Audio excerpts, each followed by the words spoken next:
Est-il possible de s'aimer à nouveau? Voici le chant de l'homme et de la femme, Of No Place and Every Place, dans le plus beau film du monde, selon François Truffaut, le chef-d'œuvre de Murnau, Sunrise. L'union du couple se trouve reléguée dans les coulisses du film. Ansas, le Wilderman, à la stature virile, proche de l'animal, et le mari d'Indre, la straight girl, vouée à la vie domestique, dans la vie de la campagne, douillette et tranquille. La menace vient de l'extérieur, sous la forme de la femme de la ville, la Flapper.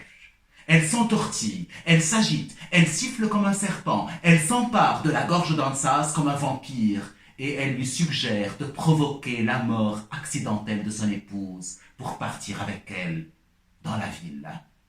Le projet du meurtre se déroule alors comme un viol conjugal. Ansas emmène sa femme dans la barque sur les eaux.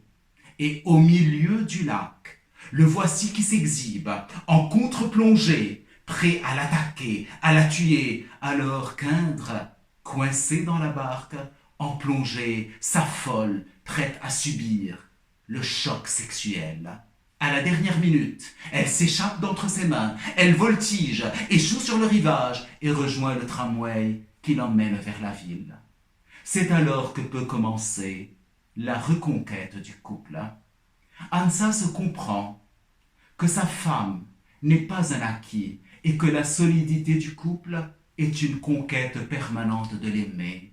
Il va tenter de l'approcher petit à petit, de regagner sa confiance trompée.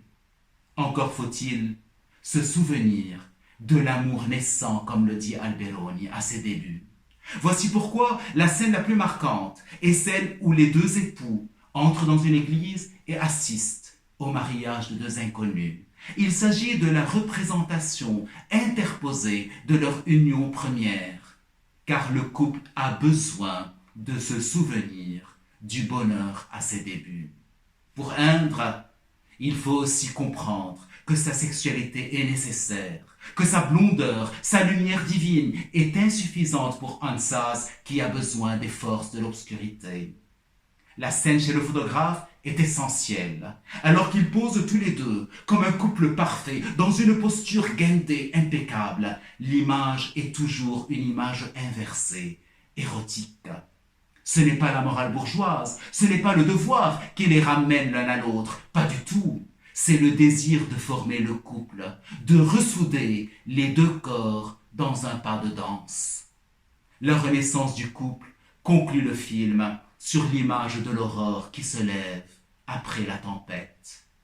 Car sur le chemin du retour, un orage éclate, et voici qu'Indre est précipitée dans les eaux. On la cherche partout, toute la nuit, et à la fin, on la trouve flottant comme un grand lys, comme Ophélie, la femme qui était perçue comme un objet sans valeur, familier, doit mourir pour renaître aux yeux de son époux.